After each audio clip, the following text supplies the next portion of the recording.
ರಾಜ್ಯ ರಾಜಕಾರಣದ ಸುದ್ದಿಯೊಂದಿಗೆ ಇವತ್ತಿನ ನ್ಯೂಸ್ ಅವರ್ ಶುರು ಮಾಡ್ತಾ ಇದ್ದೀವಿ. ನವೆಂಬರ್ ತಿಂಗಳಲ್ಲಿ ಇದೀವಿ ನಾವು. ಕ್ರಾಂತಿ ಅಂತ ಯಾರ್ಯಾರೋ ಮಾತಾಡಿದ್ರು. ಏನಾಗ್ತಾ ಇದೆ ಸದ್ಯಕ್ಕೆ? ನಮ್ಮ ಪ್ರೈಮರಿ ಸೋರ್ಸು ದಿಲ್ಲಿಯಿಂದ ಬರುವ ಮಾಹಿತಿಗಳೇ. ದಿಲ್ಲಿಯಲ್ಲಿ ಏನೋ ಆಗ್ಬೇಕೀಗ, ಬೆಂಗಳೂರಿನಲ್ಲಿ ಕರ್ನಾಟಕದಲ್ಲಾಗುವಂಥದ್ದು ಏನೂ ಇಲ್ಲ. ಮುಖ್ಯಮಂತ್ರಿ ಉಪಮುಖ್ಯಮಂತ್ರಿಗಳು ಇಬ್ಬರು ದಿಲ್ಲಿಗೆ ಹೋದರು. ಮುಖ್ಯಮಂತ್ರಿಗಳು ರಾಹುಲ್ ಗಾಂಧಿ ಅವರನ್ನ, ಸೋನಿಯಾ ಗಾಂಧಿ ಅವರನ್ನ ಭೇಟಿಯಾದರು, ಮಲ್ಲಿಕಾರ್ಜುನ ಖರ್ಗೆ ಅವರನ್ನು ಭೇಟಿಯಾದರು. ಉಪಮುಖ್ಯಮಂತ್ರಿಗಳಿಗೆ ಆ ಭೇಟಿ ಸಾಧ್ಯ ಆಗಲಿಲ್ಲ. ನೋಡಿ, ಇದೊಂಥರ ಹೆಂಗೆ ನಡೀತಾ ಇದೆ ಅಂದರೆ, ಈ F1 ರೇಸ್ ನೋಡ್ತೀವಲ್ಲ, ಒಂದು ಸಲ ಈ ಗಾಡಿ ಮುಂದೆ ಬಂತು, ಒಂದು ಸಲ ಆ ಗಾಡಿ ಮುಂದೆ ಬಂತು. ಹಾಗೆ ಇಸ್ಪೀಟಾಟದಲ್ಲಿ ರೌಂಡ್ ಹಾಕುವಾಗ ಒಂದು ಬೆಸ್ಟ್ ಕಾರ್ಡ್ ಒಬ್ಬನಿಂದ ಬರುತ್ತೆ, ಇನ್ನೊಬ್ಬಂಗೆ ಓ ಈ ಕಾರ್ಡ್ ಬಿದ್ದು ಬಿಡುತ್ತಾ ಅನ್ನೋ ಹಂಗಾಗತ್ತಲ್ಲ, ಹಂಗೆ ನಡೀತಾ ಇದೆ ಈ ಆಟ. ಹೂ ಬ್ಲಿಂಕ್ಸ್ ದ ಫಸ್ಟ್ ಅಂತಾರೆ ಇಂಗ್ಲೀಷಲ್ಲಿ. ಅದೇ ರೀತಿ ಮುಖ್ಯಮಂತ್ರಿ ಆಗಬೇಕು ಅನ್ನುವ ಬೇಡಿಕೆಗೆ, DK ಶಿವಕುಮಾರ್ ಅವರ ಬೇಡಿಕೆಗೆ ಸಿದ್ದರಾಮಯ್ಯನವರು ಒಂದು ದಾಳ ಉದುರಿಸಿದ್ರು, ಕ್ಯಾಬಿನೆಟ್ ರೀಶಫಲ್ ಮಾಡಿ ಅಂತ. DK ಶಿವಕುಮಾರ್ ಅವರ ಪ್ರಯಾರಿಟಿ ಇಮಿಡಿಯೇಟ್ ಚೇಂಜ್ ಆಗಿಬಿಡ್ತು. ಮುಖ್ಯಮಂತ್ರಿ ಮಾಡಿ ಅನ್ನುವ ಬೇಡಿಕೆಯನ್ನು ಮುಂದಿಟ್ಟು ಈಡೇರಿಸಿಕೊಳ್ಳುವುದಕ್ಕಿಂತಲೂ ಪ್ರಮುಖ ಪ್ರಯಾರಿಟಿ ಅದಕ್ಕಿಂತ ಮುಂಚೆ ಕ್ಯಾಬಿನೆಟ್ ರೀಶಫಲ್ ಆಗದಂತೆ ನೋಡಿಕೊಳ್ಳುವುದು. ಹೀಗೆ ಗೇಮ್ ಚೇಂಜ್ಗಳಾಗೋದು. ಆ ಪ್ರಯತ್ನದಲ್ಲಿ DK ಶಿವಕುಮಾರ್ ಅವರಿದ್ದಾರೆ. ಸದ್ಯಕ್ಕೆ ಕ್ಯಾಬಿನೆಟ್ ರೀಶಫಲ್ ಆಗೋದು ಡೌಟು. ಇವತ್ತು ಸಂಜೆ ಬಂದ ಮಾಹಿತಿಯ ಪ್ರಕಾರ ಮಲ್ಲಿಕಾರ್ಜುನ ಖರ್ಗೆ ಅವರು, ನೀವಿಬ್ಬರೂ ಕೂತ್ಕೊಂಡು ಮಾತಾಡಿ ಬಗೆಹರಿಸ್ಕೊಂಡು ಒಂದು ಒಮ್ಮತಕ್ಕೆ ಬಂದ ಮೇಲೆ ನಮ್ಮ ಹತ್ರ ಬನ್ನಿ ಅಂತ ಹೇಳಿದ್ದಾರೆ. ಇದು ಯಾವತ್ತಾರೂ ಆಗದ. ಸಿದ್ದರಾಮಯ್ಯನವರು, DK ಶಿವಕುಮಾರ್ ಅವರು ಒಟ್ಟೊಟ್ಟಿಗೆ ಕೂತ್ಕೊಂಡು ಆಯಿತು ಹಂಗಿದ್ರೆ ಕ್ಯಾಬಿನೆಟ್ ರೀಶಫಲ್ ಮಾಡೋಣ, ಇಂಥವ್ರನ್ನ ತಗೊಳ್ಳೋಣ, ಇಂಥವ್ರನ್ನ ಕೈ ಬಿಡೋಣ ಅಂತ ಮಾತಾಡಿ ಯಾವಾಗ ಆಗ್ಬೇಕದು? ಅಲ್ಲಿಗೆ ಅನಿರ್ದಿಷ್ಟಾವಧಿಗೆ ಮುಂದೂಡಿಕೆ. ಆಬ್ವಿಯಸ್ಲಿ ಕಾಂಗ್ರೆಸ್ ಹೈಕಮಾಂಡ್ ಈ ಇಶ್ಯೂನ ಅಡ್ರೆಸ್ ಮಾಡುವ ಮನಸ್ಥಿತಿಯಲ್ಲಿ ಸದ್ಯಕ್ಕಿಲ್ಲ, ಮಾಡೋದಕ್ಕೂ ಆಗೋದಿಲ್ಲರಿ. ಬಿಹಾರ ಎಲೆಕ್ಷನ್ ರಿಸಲ್ಟ್ ಅನ್ನುವ ಏಟ್ ಇದೆಯಲ್ಲ, ಆ ಏಟ್ನಿಂದ ಮೊದಲು ಸಾವರಿಸಿಕೊಳ್ಳಬೇಕು. ಆ ನಂತರ ಕರ್ನಾಟಕದಲ್ಲಿ ಏನಾಗಿದೆ ಅಂತ ಗಮನ ಹರಿಸುವುದಕ್ಕೆ ಅವಕಾಶ ಸಿಗುವುದು. ದೆಹಲಿಯಿಂದ ಬಂದ ನಂತರ DK ಶಿವಕುಮಾರ್ ಅವರೇನಂದ್ರು, DK ಸುರೇಶ್ ಅವರೇನಂದ್ರು ಕೇಳಿಸ್ಕೊಳ್ಳಿ. ಒಂದ್ ಕಡೆ ಬಿಜೆಪಿಯವರು ನಿಮ್ಮ ಪಕ್ಷದ ವಿಚಾರಕ್ಕೆ ಸಂಬಂಧಪಟ್ಟಂಗೆ ವ್ಯಂಗ್ಯವನ್ನು ಮಾಡ್ತಿದ್ದಾರೆ. ಆಯಿತು, ಪಾಪ ಖುಷಿ ಪಡೋರು, ಹಳೋರು, ದುಃಖ ಪಡೋರು ಅವರು ಇಚ್ಛೆಯಿಂದ ಮಾಡಲಿ. ನಿಮಗೂ ಒಳ್ಳೆ ಆಹಾರ ಸಿಗ್ತಾ ಇದೆಯಲ್ಲ, ನೀವೆಲ್ಲ ಚೆನ್ನಾಗಿ ಖುಷಿ ಪಡ್ತಾ ಇದ್ದೀರಲ್ಲ, ಖುಷಿ ಪಡಿ. ಜನ ಎಲ್ಲ ನೀವೆಲ್ಲ ಸಂತೋಷವಾಗಿದ್ದು ನಾವು ಸಂತೋಷವಾಗಿದ್ದಂಗೆ. ಆಯಿತು, ಪಾಪ ಖುಷಿ ಪಡೋರು, ಹಳೋರು, ದುಃಖ ಪಡೋರು ಅವರು ಇಚ್ಛೆಯಿಂದ ಮಾಡಲಿ. ನಿಮಗೂ ಒಳ್ಳೆ ಆಹಾರ ಸಿಗ್ತಾ ಇದೆಯಲ್ಲ, ನೀವೆಲ್ಲ ಚೆನ್ನಾಗಿ ಖುಷಿ ಪಡ್ತಾ ಇದ್ದೀರಲ್ಲ, ಖುಷಿ ಪಡಿ. ಜನ ಎಲ್ಲ ನೀವೆಲ್ಲ ಸಂತೋಷವಾಗಿದ್ದು ನಾವು ಸಂತೋಷವಾಗಿದ್ದಂಗೆ. ಚರ್ಚೆ ನಡೀತಿದೆ ಸರ್. DK ಶಿವಕುಮಾರ್ ಅವರು ನಾಳೆ ಮಾತಾಡೋಣ, ಸಿಗ್ತೀನಿ, ಮಾತಾಡೋಣ. ನಾನು ಎಲ್ಲೂ ಹೋಗಲ್ಲ, ಸಿಗ್ತೀನಿ. ನಾನು ಇಲ್ಲಿ ಬಿಟ್ಬಿಟ್ಟು ಎಲ್ಲೋಯ್ತೀನಿ, ನಿಮ್ಮನ್ನು ಬಿಟ್ಟು. ಮನೆ ಹತ್ರ ಮಾತಾಡಿದ್ದು. ಇದಾದ ನಂತರ KPCC ಕಚೇರಿಗೆ ಬಂದರು. ಇಂದಿರಾ ಗಾಂಧಿ ಅವರ ಜನ್ಮದಿನಾಚರಣೆ ಇವತ್ತು. ಅದರ ಕಾರ್ಯಕ್ರಮದಲ್ಲಿ ಭಾಗವಹಿಸಿದರು. DK ಶಿವಕುಮಾರ್ ಅವರು ಆಡಿದ ಮಾತುಗಳ ಅರ್ಥ ಏನು ಅಂತ ಗೆಸ್ ಮಾಡೋದೇ ಕೆಲಸ ನಮಗೆ. ಹಂಗ್ಯಾಕಂದ್ರು. ಬಿಹಾರ ಎಲೆಕ್ಷನ್ ಹೆಚ್ಚು ಕಡಿಮೆ ಆಗೋಗಿದೆ, ವಿಶ್ವಾಸ ಕಳಕಬೇಡಿ ಅಂತ ಆ ಮಾತನ್ನು ಕಾರ್ಯಕರ್ತರಿಗೆ ಹೇಳಬೇಕಾಗಿತ್ತು. ಆತ್ಮವಿಶ್ವಾಸ ಕಳ್ಕೊಳ್ಳಬೇಡಿ, ಪವರ್ ಸಿಕ್ಕೇ ಸಿಗುತ್ತೆ. ಎಲ್ಲಿ ಶ್ರಮ ಇದೆಯೋ ಅಲ್ಲಿ ಫಲ ಇದೆ, ಎಲ್ಲಿ ಮನಸ್ಸಿದೆಯೋ ಅಲ್ಲಿ ಮಾರ್ಗ ಇದೆ, ಎಲ್ಲಿ ಭಕ್ತಿ ಇದೆಯೋ ಅಲ್ಲಿ ಭಗವಂತ ಇದ್ದಾನೆ ಅಂದರು. DK ಶಿವಕುಮಾರ್ ಅವರ ಈ ಮಾತುಗಳನ್ನು ನಾವು ಕೇಳಿಸ್ಕೊಂಡು ಇದು ಈ ಅರ್ಥದಲ್ಲಿ ಹೇಳಿದ್ದು ಅಂತ ಹೇಳಿದ್ರೆ, DK ಶಿವಕುಮಾರ್ ಅವರು ಹೇಳ್ತಾರೆ, ಇದು ಎಲ್ರಿ ಅರ್ಥ ಇತ್ತು? ನಾನು ಬಿಹಾರ ಎಲೆಕ್ಷನ್ ರಿಸಲ್ಟ್ನಿಂದ ಎದೆಗುಂದಬೇಡಿ ಅಂತ ಹೇಳಿಲ್ವಾ ಕಾರ್ಯಕರ್ತರಿಗೆ ಅಂತಾರೆ ಅವರು. ಪವರ್ ಸಿಕ್ಕೇ ಸಿಗುತ್ತೆ ಅಂದರು. ಇಂದಿರಾ ಗಾಂಧಿ ಇನ್ನೊಂದು ಮಾತು ಹೇಳಿದ್ದಾರೆ, ಜಗತ್ತಿನಲ್ಲಿ ಎರಡು ರೀತಿಯ ಜನ ಇರ್ತಾರೆ, ಒಬ್ಬ ಕೆಲಸ ಮಾಡೋನು, ಇನ್ನೊಬ್ಬ ಅದರ ಲಾಭ ಪಡೆಯೋನು. ನೀವು ಮೊದಲ ಗುಂಪಿಗೆ ಸೇರಿ ಅಂತ ಹೇಳಿದ್ದಾರೆ ಇಂದಿರಾ ಗಾಂಧಿ ಅವರು ಅಂತ. ಇಲ್ಲಿ ಕೆಲಸ ಮಾಡೋರು ಯಾರು ಅನ್ನೋದು, ಅಂದರೆ ಅವರ ದೃಷ್ಟಿಕೋನದಲ್ಲಿ, DK ಶಿವಕುಮಾರ್ ಅವರ ದೃಷ್ಟಿಯಲ್ಲಿ ಕೆಲಸ ಮಾಡೋರು ಯಾರು ಅನ್ನೋದು ನಮಗೆ ಅರ್ಥ ಆಯಿತು. ಲಾಭ ಪಡೆಯೋನು ಯಾರು ಅವರೇ ಹೇಳ್ಬೇಕು ಅದನ್ನು.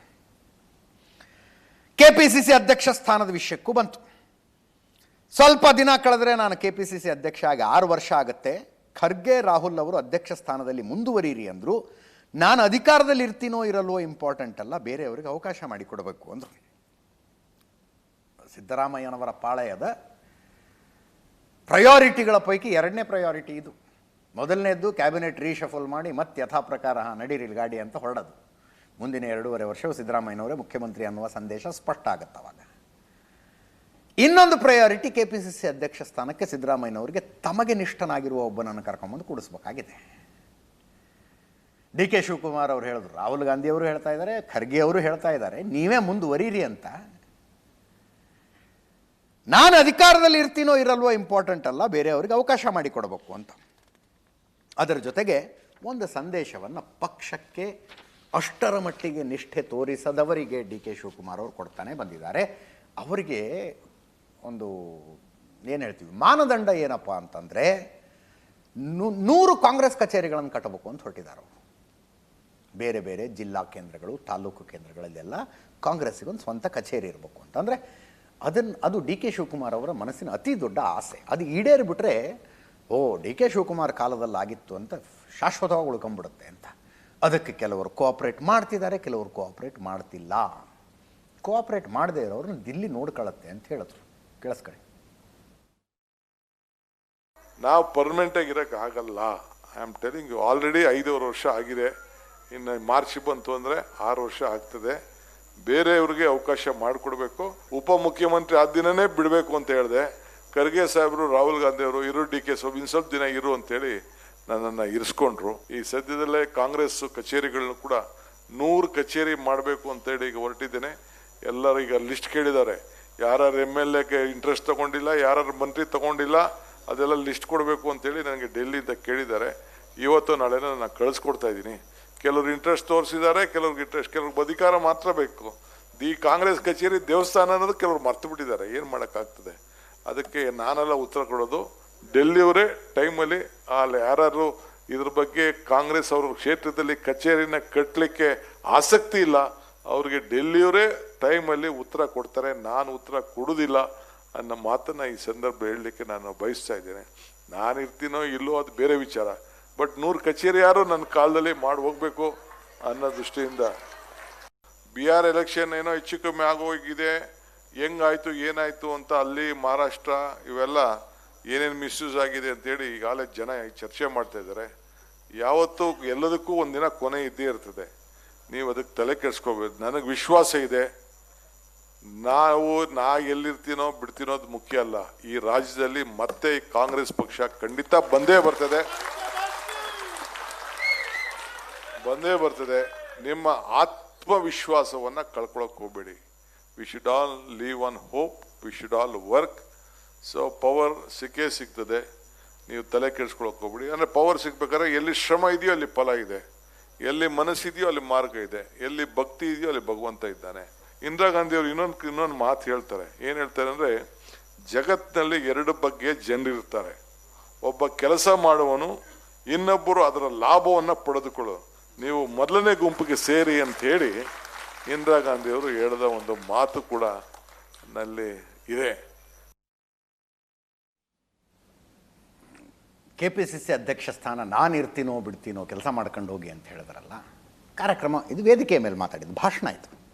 ಕೆಳಗಡೆ ಇಳಿದ ನಂತರ ಪತ್ರಕರ್ತರು ಅದರ ಬಗ್ಗೆನೇ ಪ್ರಶ್ನೆ ಕೇಳ್ತಾರೆ. ನಾವು ಇರೋದೇ ಅದಕ್ಕೆ, ಹಿಂಗೆ ಯಾಕಂದ್ರಿ ಅಂತ. ಅದಕ್ಕೊಂದು ಸ್ಪಷ್ಟನೆಯನ್ನು DK ಶಿವಕುಮಾರ್ ಅವರು ಕೊಟ್ಟರು. ಕೇಳಿಸ್ಕೊಳ್ಳಿ. ಎಲ್ಲಿವರೆಗೂ ಪಾರ್ಟಿ ಪ್ರೆಸಿಡೆಂಟ್ ಕಂಟಿನ್ಯೂ ಮಾಡೋ ಅಂತ ಹೇಳಿದ್ರೆ ಅಲ್ಲಿವರೆಗೂ ನಾನು ಕೆಲಸ ಮಾಡ್ಕೊಂಡು ಹೋಗ್ತೀನಿ. So I am trying to set in ಇದನ್ನ ಎಕ್ಸಾಂಪಲ್ ಪ್ರೆಸಿಡೆಂಟ್ ಯಾವ ರೀತಿ ಅಧ್ಯಕ್ಷ ಆದವ್ರು ಕೆಲಸ ಮಾಡ್ಕೊಂಡು ಹೋಗ್ಬೇಕು ಅನ್ನೋ ದೃಷ್ಟಿಯಿಂದ ಅವರು ಡಿಸಿಪ್ಲಿನ್ ನಾವು ಮೇಂಟೈನ್ ಮಾಡಬೇಕಾಗ್ತದೆ. ನಂಬರ್ 1, ಪಾರ್ಟಿಗೆ ಏನಾದ್ರು ಒಂದು ಗುರುತನ್ನು ಬಿಟ್ಟು ಹೋಗ್ಬೇಕಾಗ್ತದೆ, ಕಟ್ಟಡಗಳನ್ನ ಕಟ್ಟಬೇಕಾಗ್ತದೆ. ಸೊ ಹಂಗೆ ಮೆಂಬರ್ಶಿಪ್ನ ಜಾಸ್ತಿ ಮಾಡಬೇಕಾಗ್ತದೆ. ಇವೆಲ್ಲ ಪಕ್ಷಕ್ಕೆ ಏನೇನು ಬೇಕೋ ಅದನ್ನು ನಾನು ಹೇಳ್ತಾ ಇದ್ದೀನಿ ಹೊರತು ಬೇರೆ ಏನಿಲ್ಲ. ನಾನು ತ್ಯಾಗ ಓಡೋಗೋ ಮನುಷ್ಯ ಅಲ್ಲ. ಎಲ್ಲಿವರೆಗೂ ನನಗೆ ಗಾಂಧಿ ಕುಟುಂಬ ಮತ್ತು ಕಾಂಗ್ರೆಸ್ ಪಕ್ಷದ ಅಧ್ಯಕ್ಷರು ಕೆಲಸ ಮಾಡ್ಕೊಂಡು ಹೋಗು ಅಂತ ಹೇಳ್ತಾರೋ ಆ ಕೆಲಸವನ್ನು ನಾನು ಮಾಡ್ಕೊಂಡು ಹೋಗ್ತೀನಿ. DK ಶಿವಕುಮಾರ್ ಅವರು ಆಡಿದ ಈ ಮಾತುಗಳನ್ನು, DK ಸುರೇಶ್ ಅವರು ಆಡಿದ ಆ ಮಾತುಗಳನ್ನು ನವೆಂಬರ್ ಕ್ರಾಂತಿ, ಅಧಿಕಾರ ಹಸ್ತಾಂತರ, ನಾಯಕತ್ವ ಬದಲಾವಣೆ ಹಿನ್ನೆಲೆಯಲ್ಲೇ ನೋಡೋರು ಕೆಲವರು ಇರ್ತಾರೆ. ಅದಕ್ಕೂ ಇದಕ್ಕೂ ಏನು ಸಂಬಂಧ ರೀ, ಅವರು ಆ ವಿಷಯಕ್ಕೆ ಅಲ್ಲವೇ ಅಲ್ಲ ಮಾತಾಡಿದ್ದು, ಈ ಸಂದರ್ಭಕ್ಕನುಸಾರವಾಗಿ ಮಾತನಾಡಿದರು ಅಂತ ಹೇಳೋರು ಕೆಲವರು ಇರ್ತಾರೆ. ಅವ್ರ ಪಾಡಿಗೆ ಅವ್ರು ಕರೆಕ್ಟು, ಇವ್ರ ಪಾಡಿಗೆ ಇವ್ರು ಕರೆಕ್ಟು. ನಾವು ಹಿಂಗೆ ಮಾತಾಡಿದ್ರಪ್ಪ ಅಂತ ತೋರಿಸಿದ್ವಿ ಅಷ್ಟೇ.